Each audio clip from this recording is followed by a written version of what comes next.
อันนี้คือเขียงนะเอาไว้เฮ็ดอยู่เฮ็ดกินเฮ็ดลาบเฮ็ดหยังเลยทุกคนเลยอะเลยกับงัวและควายถ้าว่าคนงามค่าดองมันต้องได้แพงขึ้นหน่อยนึงนี่คือลานไอเคก็ต้องเอาสาวลานเกต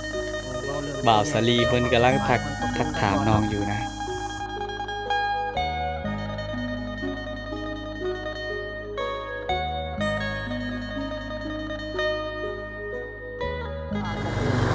ไม่ได้เกยป่ะก็ลืมอ่ะมันเน่าต้นเต้นได้ครับเราก็จะพูดบ้างพูดตอนเราคุยกันเรื่องเลยหลับได้นะโมยาวิวกำลังกระสอบทำท่า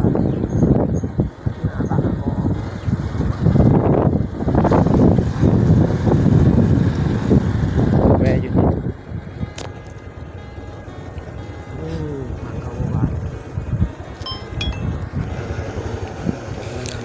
น้องคนอยู่เพื่อน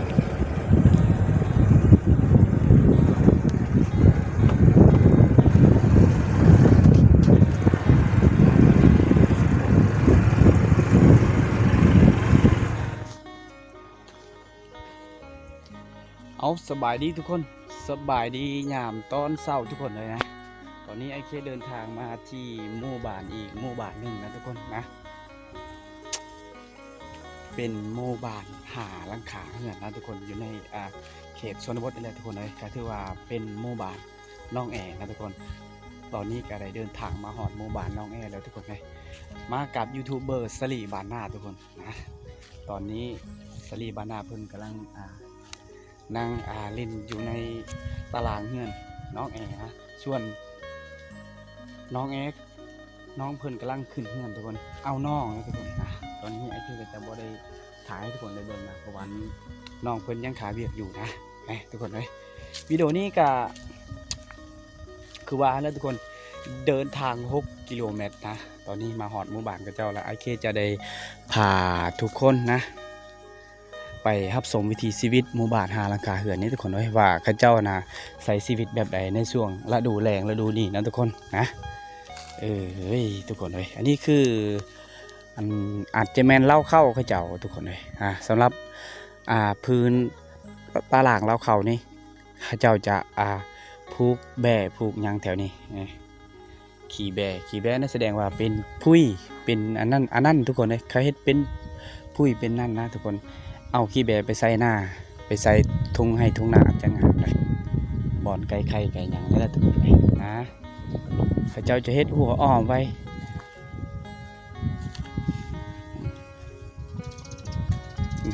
อ้อมไว้กกมักมี่ตัวนี้พระเจ้าอ้อมไว้เฮ็ดด้วยไม่ผังไม่หยังพระเจ้าว่าอันนี้คือลักหัวนะในวิดีโอก่อนไอ้เคกะมาจุดนี้แล้วทุกคนเลยนะลักหัวมันเป็นสายแดนก็จะต้องได้พังลักกระป๋อมลายได้ช่วงนี้แล้วทุกคนเลยในระหว่างทางเมื่อกี้ได้เจอเด็กน้อยในหมู่บ้านเขาเจ้าได้ไปหาของกระป๋อมนะสลี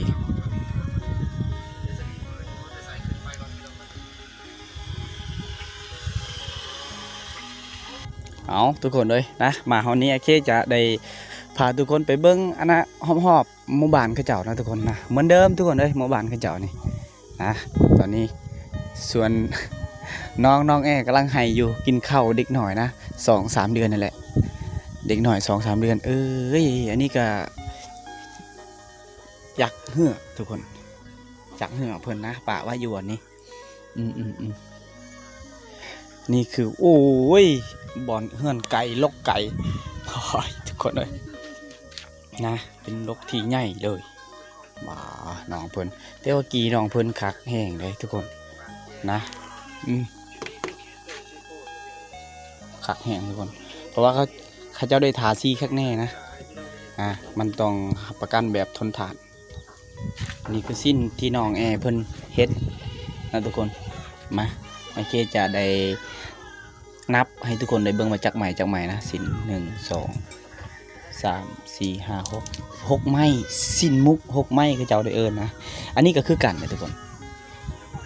1-2-3-4-5-6ไม้อันนี้นะเขาเจ้าบ่ได้นับตัวนี้ก็ย่างนะจะห่อยไว้อยู่นี่แหละทุกคนเลยมา อันนี้คือเฮือนน้องแอเฮือนครัวนะพ่อเพิ่นกำลังเฮ็ดใหม่ๆอยู่มุงด้วยหญ้าเย็นดีได้ทุกคนเลยถ้าว่ายามร้อนยามแดดยามนี้นะเขาจะมาพักอยู่นี่ทุกคนมาพักโอ้ยคักเย็นได้ทุกคนนะนี่เฮือนน้องเพิ่นบ่อนเฮ็ดอยู่เฮ็ดกินก็ต้องไปเฮ็ดอยู่นี่บ่อนนอนก็ต้องนอนอยู่พุ่นนะทุกคนนี่แหละหญ้าแล้วเขาเจ้าเกี่ยมไว้ได้ในวิดีโอก่อนกับไอเคจะอธิบายให้ทุกคนได้รู้แบบคร่าวๆนะทุกคนการสานหญ้านี่แหละเขาต้องสานโดยไม่ตอกไม่ผังอันนั้นนะเขาจักตอกข้างในนี่มัดไว้ทุกคนเลยแต่ว่าอันนี้ก็สำเร็จแล้วโอ้ยมันกะต้องทนทานคือกันได้5-6 ปีได้ทุกคนเลยถ้าว่าเฮ็ดหน้าแบบนี้นะ5-6 ปีคือกันได้นี่เลยพอแห้งทุกคนเลยนะฟืนไฟหมู่บ้านคือเจ้านี่ถ้าว่ากับบ่ได้อึดนะบ่ได้อึดทุกคนเลยนี่แหละแบกมาแต่ดงแต่ป่าอยู่ไกลๆแถวนี้รถมาในวิดีโอก่อนกับไอเคจะให้ทุกคนได้เบิ่งอันนี้หมากเล่นคือเจ้าหมากเล่นกันยังใกล้สิสุกเลยทุกคนสำนี้พอดีกินนะถ้าว่ามีมักหุ่งแถวนี้ก็ต้องได้ปิดเอามักหุ่งเอามากินแล้วทุกคน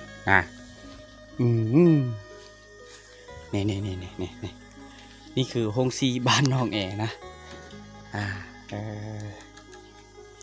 ความใช้งานความโดนความทนกับเข่าต่อสู้กับเข่าได้นี่เลยต่อสู้กับข้าวเปลือกเป็นชั่วโมง2 ชั่วโมงจึงได้แหลกทุกคนเลยไอเคกับไงหย่อนตัวนี้แหละซูมือนี่ทุกคนเลยนะนี่นะหยะเลยโอ้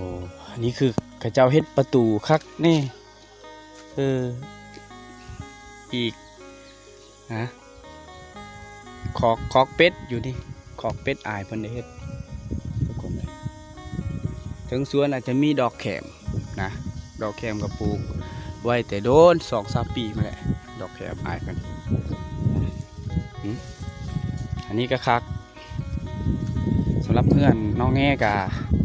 ไอเคจะถ่ายให้ทุกคนได้เบิ่งตลอดนะทุกคนเลยนี่แหละเฮือนน้องเพิ่นในเฮือนหลังนี้กำลังเฮ็ดใหม่บอลเฮ็ดอยู่พอกินเฮ็ดอาหารเฮ็ดอย่างนึ่งข้าวนึ่งอย่างก็สำหรับเฮือนตัวนี้แหละนะส่วนบอลอาบจักอาบน้ำอยู่ใส่ทุกคนนะไอเคก็บ่ค่อยได้ถามน้องเพิ่นนะว่าอาบน้ำอยู่ใส่น้ำห้วยอาจจะแห้งเลยทุกคนเลยยามนี้แห้งหมดแล้ว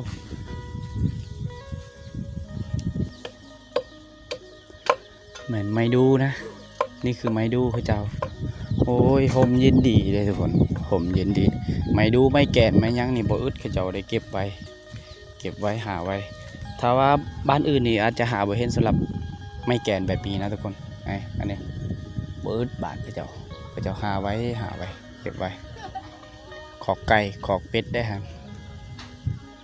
เฮือนพระเจ้าหาหลังคาเฮือนพระเจ้าจะบ่ได้อยู่ติดกันมีเหล้าเขามีครบตัวนี้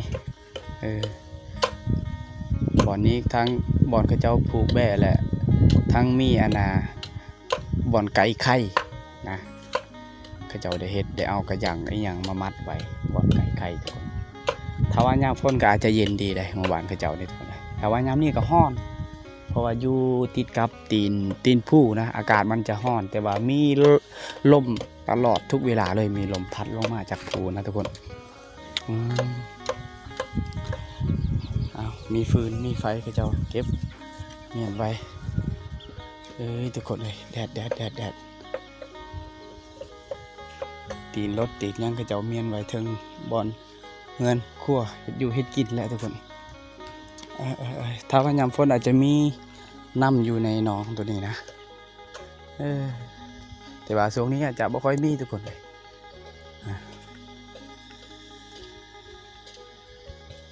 แบกเจ้าก็ยังบ่ได้แก่นะแบกอีหยังกระหลายเลย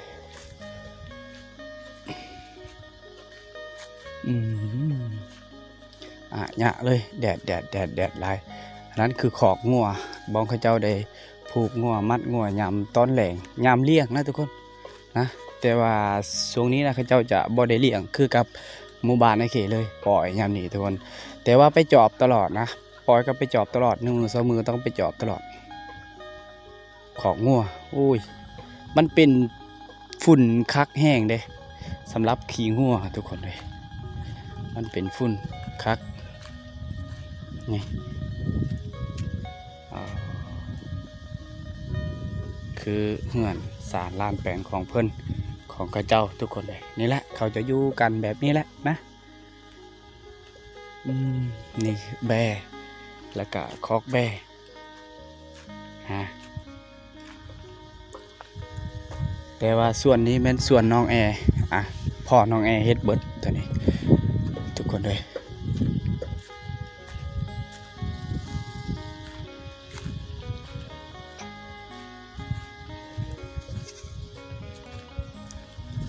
สวัสดีเพิ่นกำลังนั่งลมกับน้องแอร์นะทุกคนข้าเจ้าจูดให้ทางฝุ่นปุบปับปุบปับปุบปับอยู่ทุกคนเลยว้าวตัวมาเบิ้งน้องเพิ่นผู้น้องน้อยกำลังสิไปติดจักรจั่นนะทุกคนแต่ว่าข้าเจ้าจะบ่ได้เอาอย่างเลยข้าเจ้าเอาทุ่งยางนี่แหละมาติดนั่นเอาแน่ได้แล้วทุกคนโอ้ง่ายๆเจ้าติดจักรจันทร์เบิ้ลแกเบิ้ลเอียนถักเนาะเอาจัดอันนี้เฮิงจัดทุกคนได้ไปเบิ้งน้ำกันเขาเจ้าได้ติดจักรจันทร์ด้วยอย่างนะเอาทุกอย่างไปกุ๊บถ่ายเด้อต่อยเอาเตี้ยบอกก็ต่อทีบ่ตะกอนน้องเป็นติดจักรจันทร์ไปเบิ่งน้ำกันทุกคนเลยเพิ่มไหนเนี่ยเพิ่มน้องมันนำแค่เต้นสกัดเธออยู่ไหมเจ้าในก้อยนี่ได้แล้วกระป๋อมลูกกระป๋อมโอ้น่าเสียงกระเจ้าจูดให้ทุกคนเลยนี่ก้อยแก๊สเพิ่มป่ะนี่ในการจันจ่องหน่อยแต่กระป๋อมทุกคนกระป๋อมได้มูลอาชีพเลยแต่บอลแบ่งเนี่ยป่ะกระป๋อมให้น้องเพิ่นไปตีเอากระป๋อมมีจั่วก้อยละยาเลยอ้อเลยตาคุณหน่วยลุยเรียบร้อยได้แล้วมีชั่วตะกอยในทำระเบียจาก็รับเตะแนะนำให้กระเจ้าหากระป๋อมทุกคนบาดแถวนี้หาได้ง่ายๆอยู่กระป๋อมทาวาหาทุกคนเลยแต่แค่สี่หาจักรจันทร์ให้น้องผม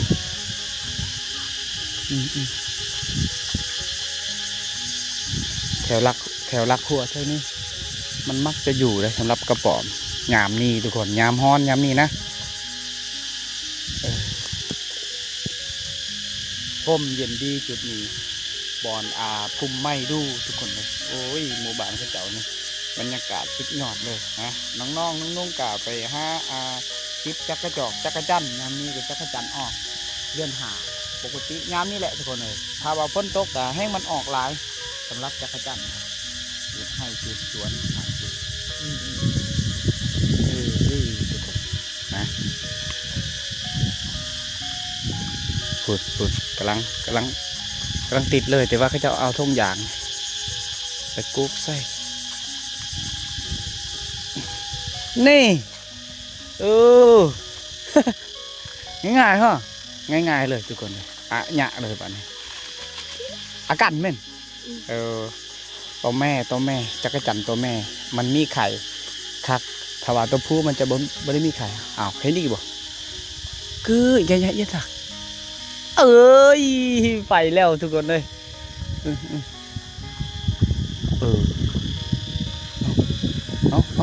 หาง่ายอยู่จักรจันแถวนี้โหลดโดยที่บ่ได้ออกป่าออกหยังนะทุกคน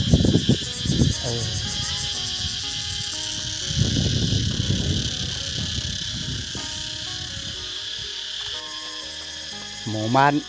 น้องแอหมู่บ้านน้องแอทุกคนแถวนี้ไม่ติ๋วไม่ยังแล้วเขาเจ้าจะบ่ได้ตัดทางพุ่นคือน้ำห้วยถ้าว่าเป็นย่ามพ้นกะน้ำตกตาดครับคักแห้งจุดนั้นทุกคนเลยแต่ว่าช่วงนี้ก็บ่มีน้ำทุกคนนะมันจะเป็นตาดเป็นยังโอ้ยหยะเลยแถวนี้ทุกคนเลยเสียดายแต่ผู้สาวคนเดียวนะบ่มีผู้สาวหลายหมู่บ้านเขาเจ้าหมู่บ้าน5 หลังคานี่ปกติต้องเป็นได้3 คนนะทุกคนถ้าว่าผู้สาว3 คนมันจะคักหลายโอ้ที่จะซอฟพอตีเย็นบ่ขึ้นเลยเขาเจ้าขึ้นถึงกกไม้กกมะกอกได้ฮะกกมะกอกแต่มะกอกวิทยามันบ่ได้เป็นมากแล้วช่วงนี้ทุกคน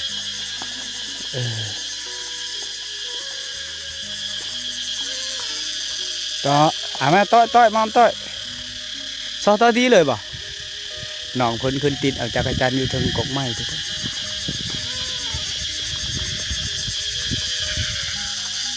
โอ้พูดแน่ไปแล้วออเด้อเห็นตัวเด้อกำลังเลี้ยวสายเลี้ยวขวาเลี้ยวหาจักรจันทร์แล้วทุกคนโตจักรจันทร์น้อยๆแต่มันห้องดังแห้ง ทุกคนเลยนะรักวัวให้เจ้าจูดให้ปบปับอยู่รักแกงก็เจ้าตัดมากอันนี้แหละเงินรักแกง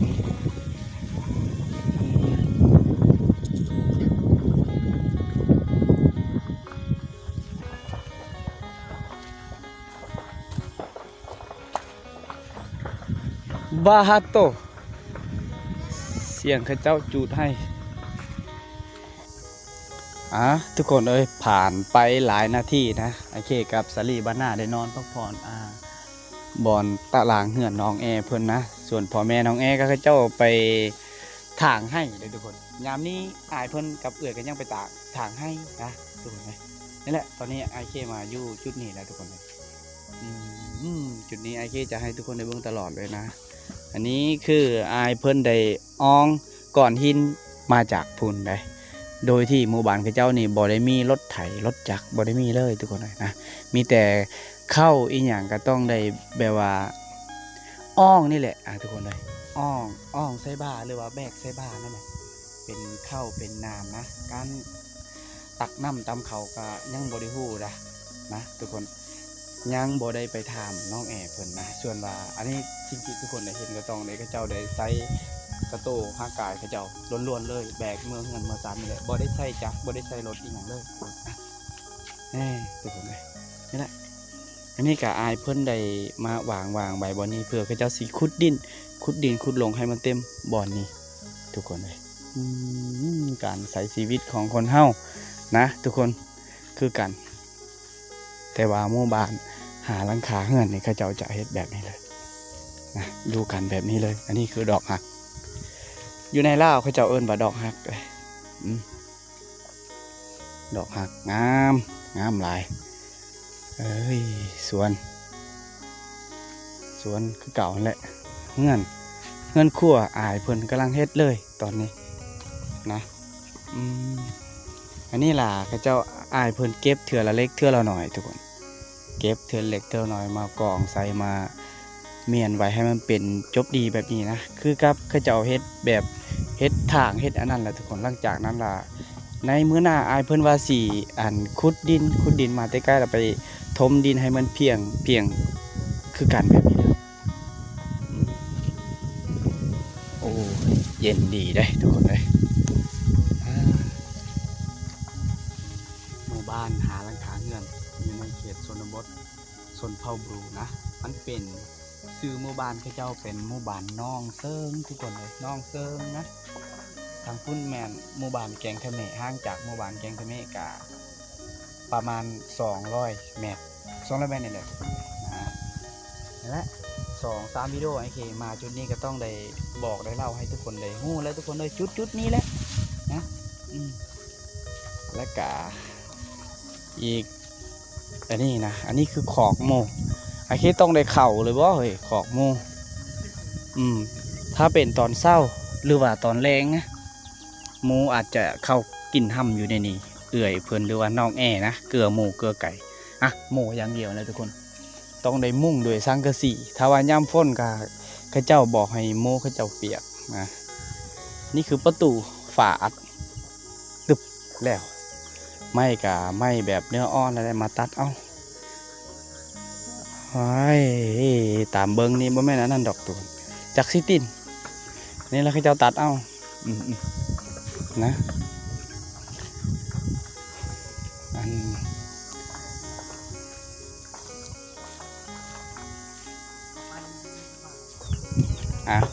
ตัวนี้ก็สิขึ้นเทิงเฮือนน้องเพื่อนทุกคนโอ้ยอันนี้คือเขียงนะอยู่เล่าเอิ้นว่าเขียงเอาไว้เฮ็ดอยู่เฮ็ดกินเฮ็ดลาบเฮ็ดหยังเลยทุกคนเลยเขียงนะจะเป็นเขียงเขาเจ้ามานแห้งตามเบิงนะแปลนขนาดเลยอาญะเลยโอ้อันนี้กะ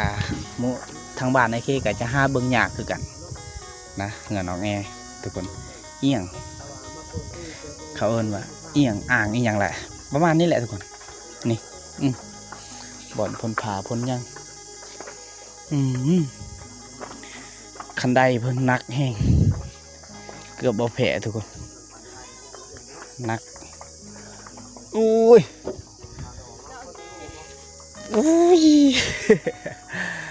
นักพอสมควรทุกคนเลยบรรยากาศหมู่บ้านน้องเพิ่นประมาณนี้แหละนั่นคือเป่าสาลีบ้านนากำลังทักทายน้องเพิ่นนะน้องแอเพิ่นก็เอาหลานมาพังสาลีบ้านนาเบื้องหลังสาวล้านแล้วก็ฮีของยังมีงัวมีควายแล้วก็ให้งัวตัวนึงแล้วควายตัวนึงนี่น้องคิดว่าพ่อแม่น้องจะตกลงบ่เงินสาวล้านตกลงกันแบบนั้นเนาะโอ้นั่นแหละพี่น้องเลยเงินสาวล้านควายตัวนึงแล้วงัวตัวนึงน้องเพิ่นว่าน่าจะตกลงนี่คือเบื้องหลังสาลีบ้านนาทุกคนแต่ได้พูดกัน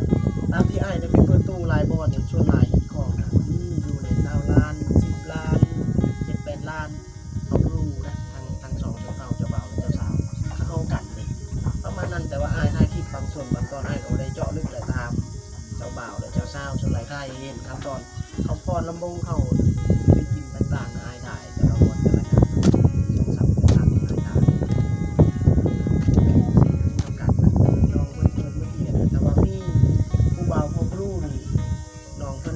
่ายที่สนิทถามมาแล้วหลายๆอย่างไม่นะอาจจะสับสนในคลิปนะคันว่ามีคนมากกับเขาดูคือกันน้องว่าคนว่าถึงคือกันนะคนไม่ได้ขาดวางคนลาวหรือว่าขาดองสาวล้านคนงามแบบนี้มันต้องสาวล้านอาญะเลยกับงัวและควาย2 ตัวเอาบกมันนั่นแหละสาวล้านกับงัวควายขาดองนะมันขึ้นกับคนทุกคนเลยนะถ้าว่าคนงามขาดองมันต้องได้แพงขึ้นหน่อยนึงนี่คือล้านไอเคก็ต้องเอาสาวล้านกีบขาดองทุกคนเลยบ่าวสาลีเพิ่นกำลังทักถามน้องอยู่นะจีบสาวเก่งเลยแต่เราต้องเอาผู้ใหญ่มาตกลงกันก่อนจึงเป็นไปได้แท้จริงกว่าเนาะตัวนี้เขายังเว้าพอได้เป็นพื้นฐานในพี่น้องได้เข้าใจอย่างนะน้องเพิ่นกับว่าสิฮู้เล็กน้อยแต่ว่าเพิ่นอาจจะรายละเอียดทั้งหมดเพิ่นก็กำลังตีบ่ได้ว่าสิเอาประมาณนั้นประมาณนี้เลยส่วนใดส่วนหนึ่งที่เป็นเงินไหลของประเพณีอย่างเช่นโมโหพวกเอานี่ที่ร้านนี้เอาต่อไปว่าถ้ามีโอกาสอีก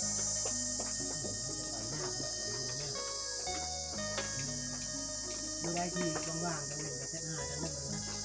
คุณถามเมื่อวานกันหนึ่งลงอีกแค่หนึ่งเป็นหน้าเป็นภาพขาหน้าเป็นหัวนะแล้วรุ่นน้ำกันแต่คอมเมนต์เขาว่าทำอะไรที่อยากเรียนน้องเพิ่นไปหาปลาไปสิ่งนี้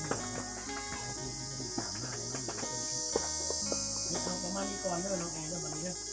เอาน้ำตื้อเลยเนาะ18 ปีแล้วโซ่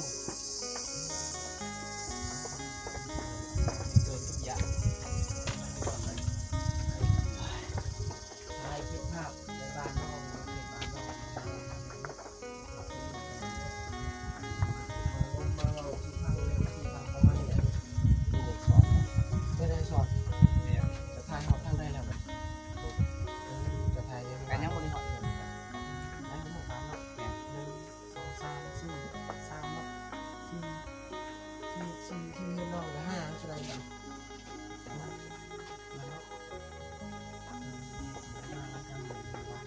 เอาเนี่ยไอออกไปก่อนนะวันนี้นะแต่จะพาไปโรงพยาบาลก่อนมื้อหน้าทำในโอกาสดีเราเสร็จมานี่เจอกันใหม่ในโอกาสหน้า เอาจูจะได้ บ๊ายบายน้องเอ๋ยบัดนี้เจอกันใหม่มื้อหน้า วั เด้ น อ นี้มานั่งพักผ่อนเว้าพื้นยังนั่นนี่กับน้องแอร์เพิ่นได้ส่วนไหนเพราะว่าโดนๆเฮาได้มาเทื่อนึงนะเพราะว่าน้องแอร์ก็เป็นลูกอ้ายนะลูกอ้ายไอ้เคนั่นแหละทุกคนก็เลยมาตลอดนะเอาเฮาย่างก่อนเด้อซิลี่เฮาย่างก่อนเด้อเฮาไปท่าอยู่บนห่มนะซิลี่กำลังเว้าอ่ะเด้บอกกับน้องแอร์ว่าสิแอร์เมื่อเด้อประมาณนั้นแหละภาษาไอเคว่าจูเด้อทุกคนเลยกำลังย่างเลยจุดเก่าจุดเดิมนี่แหละถ้าว่ามาบ้านนี้กับสิ่งที่บ่ได้ควรพลาดเขาได้เบิ้งก็คือเหือนมุ่งหญ้าหลังนี้ทุกคนเบิดบ้านมีเหือนเดียวในนาทีมุ่งหญ้าเหือนอันนี้ทุกคนเลยนั่นแหละนี่แต่หาชลีเพิ่นอยู่คนนะ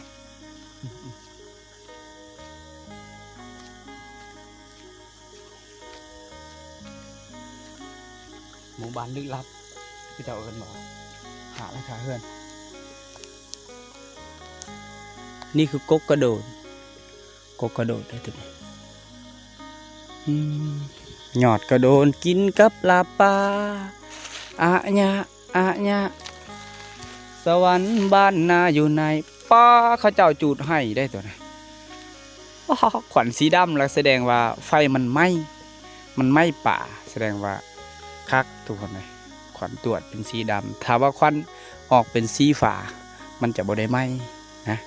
ขวัญซื่อๆอยู่จุดห่มกกกระโดดทาบ่าวสลีบานหน้ายังลมผู้สาวอยู่หยะเลย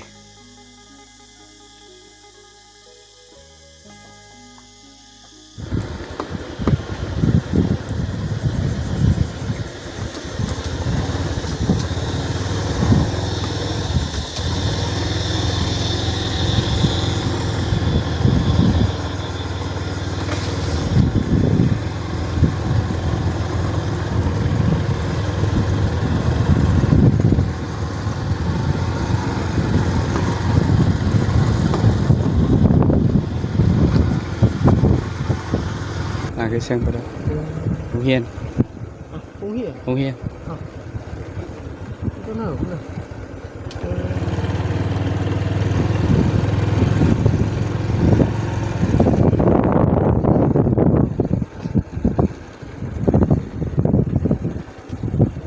vềเอาทุกคนเลยเขาได้ออกจากหมู่บ้านกับประมาณ3 กิโลเลยได้ทุกคนนะตอนนี้กำลังขึ้นห้วยฮ้อนหลายมือนี้ทุกคนเลยอากาศโคตรอบอ้าวเลยอุ้ยถ้าว่าเจอรถใหญ่นี่เสร็จเลยพุ่นเฮาทุกคนอ้อยชาวบ้านจูดให้จูดสวนทุกคนเลยนั่นโอ้ยนี่แหละบรรยากาศในระหว่างทางทุกคนเลยเซตเฮาวันนี้ โคตรหอนลายเลยหยะเลยวันนี้ไปเบาโตไฟกำลังลุกพอดีโบความหอนทุกคนเลยขนาด100 ปลายเมตรเลยนี่ยังหอนเฮาพี่ว้าวไว้ยันระเบิด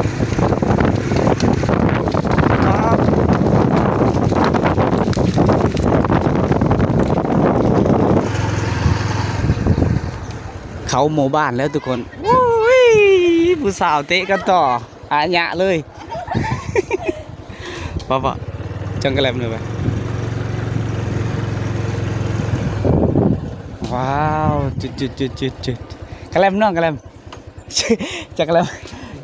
เอาเดี๋ยวพักผ่อนอยู่นี่สื่อกระแลมก่อน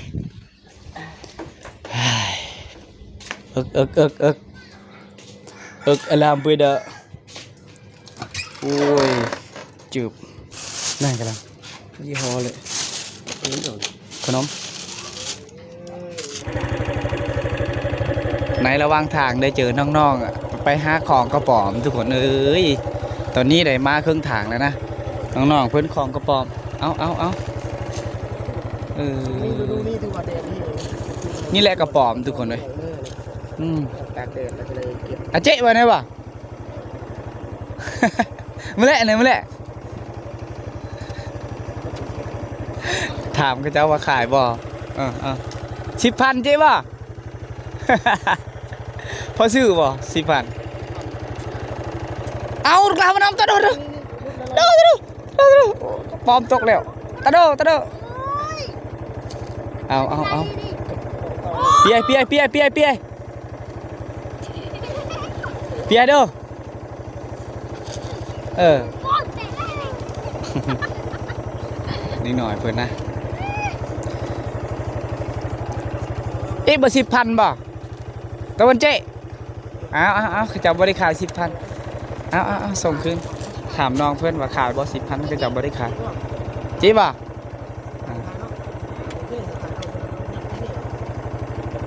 เอาจีบ่โอเคเอาตอนนี้ได้ซื้อกระป๋อมน้องเพื่อน4 คนมาหากระป๋อมนะทุกคน 10,000 กีบจักโต 10,000 กีบนะ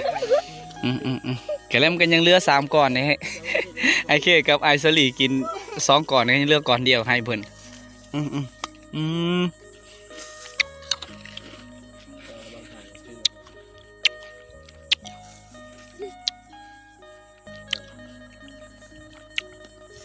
กระป๋อมยำนี้ก็กินแสบมันไปยาวเนาะ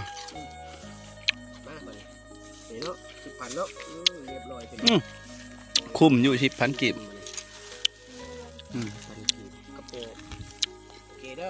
เอา